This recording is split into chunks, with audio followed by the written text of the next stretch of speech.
তাদের সাথে আছে। এসপি মাহবুব তখন ডালিমকে ডাক দিয়ে বলল যে দেখো ডালিম, আমি এই অপরাধীদেরকে ধরার পরে ওদের নোটবুকে তোমার নাম পাওয়া গেছে, প্লাস তারা তোমার নাম বলেছে। মাথায় রাখবেন, এটা কিন্তু আমি বানিয়ে বলছি না, এই বইয়ে বলছি। এই বইয়ের কত নম্বর পেজে?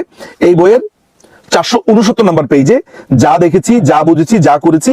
এটা কত এডিশন? এটা হলো আপনার 2004-এর এডিশনের যে বইটা নবজাগরণ প্রকাশনী থেকে বের হয়েছিল। এটা মনে হয় এখন অ্যাভেলেবেল পাওয়া যেতে পারে। আচ্ছা, ডালিম তখন তার বইয়ের ভিতরে লিখছে যে আমি এই কথা শুনে ভরকে গেলাম, অর্থাৎ আমাকে যখন বললো যে শিয়া সিকদারের যে কোনো সময় শিয়া সিকদার গ্রেফতার হতে পারে, তার বিপদ হতে পারে, সে তখন এখানে বলছে আমি সাথে সাথে হাই কমান্ডকে জানিয়ে দিলাম। এখন আপনি আমাকে বলেন বা আপনারা আমাকে বলেন যে একজন সেনাবাহিনীর অফিসার, তার সাথে একটা খুনের ডাকাত পার্টি শিয়া সিকদারের সাথে যোগাযোগ, যদি যোগাযোগ না থাকে তাহলে হাইকমান্ডকে সে কিভাবে জানিয়ে দিয়েছে? এখানে লেখা আছে বইয়ের ভিতরে। কি লিখেছে?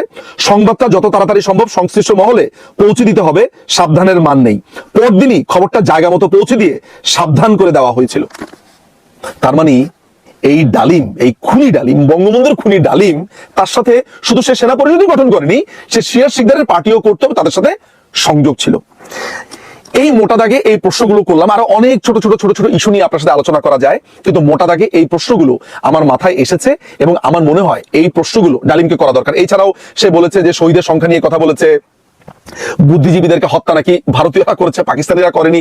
মানে পুরো শরীরের ভেতরে সে মুক্তিযুদ্ধের তকমা নিয়ে ঘুরছে, বীরুত্তম নাম নিয়ে ঘুরছে, কিন্তু এই খুনিটা কমপ্লিটলি মুক্তিযুদ্ধকে অস্বীকার করে, কমপ্লিটলি সে মুক্তিযুদ্ধকে মানে না। মুক্তিযুদ্ধ চলা অবস্থাতে সে বঙ্গবন্ধুকে হত্যার পরিকল্পনা করেছে। তাহলে বঙ্গবন্ধুকে খুন করার পরে খুনিরা যে বারবার বলেছে যে আমরা উনার শাসনামলের অনেক বাজে পরিস্থিতি দেখে খুনের পরিকল্পনা নিয়েছি, আমরা বাকশালের কারণে করেছি, উনি একনায়ক হয়ে গিয়েছে সে কারণে করেছি, তাহলে তো সবকিছুই মিথ্যে কথা। মুক্তিযুদ্ধের সময় যদি তাকে হত্যা করার পরিকল্পনা করে জিয়াউর রহমানকে কোরআন শরীফ হাতে ছুঁয়ে, তাহলে আর বাকশাল, উনি একনায়ক, এই আলাপগুলো আর কেন আসবে ভাই? এই প্রশ্নগুলো আপনি করেন, এই প্রশ্নগুলো আপনাকে করতে হবে। লাস্টে শুধু একটা কথা বলি, একটা না দুটা কথা বলি।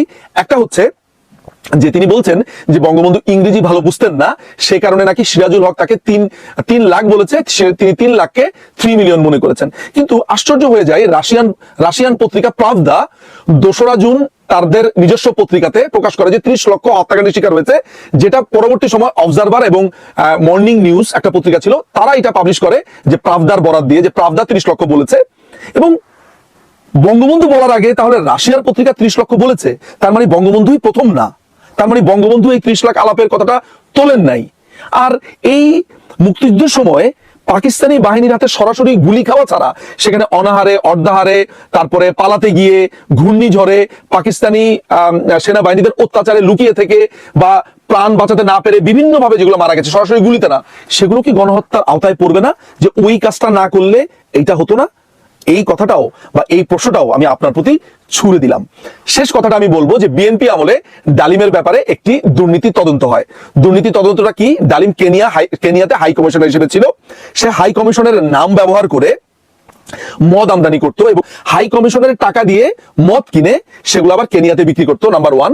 নাম্বার 2 হচ্ছে শুল্কমুক্ত গাড়ি আনতো। কিভাবে আনতো? আপনারা জানেন যে হাই কমিশনের স্টাফরা আপনার শুল্কমুক্ত গাড়ি পায়, সেই গাড়ি নিয়ে এসে সে চড়া দামে বিক্রি করতো বিভিন্ন জায়গাতে, সেখান থেকে লাভ করেছে। প্লাস এই হাই কমিশনের কর্মকর্তা কর্মচারীদের বেতন হয় ডলারে। সে করতো কি?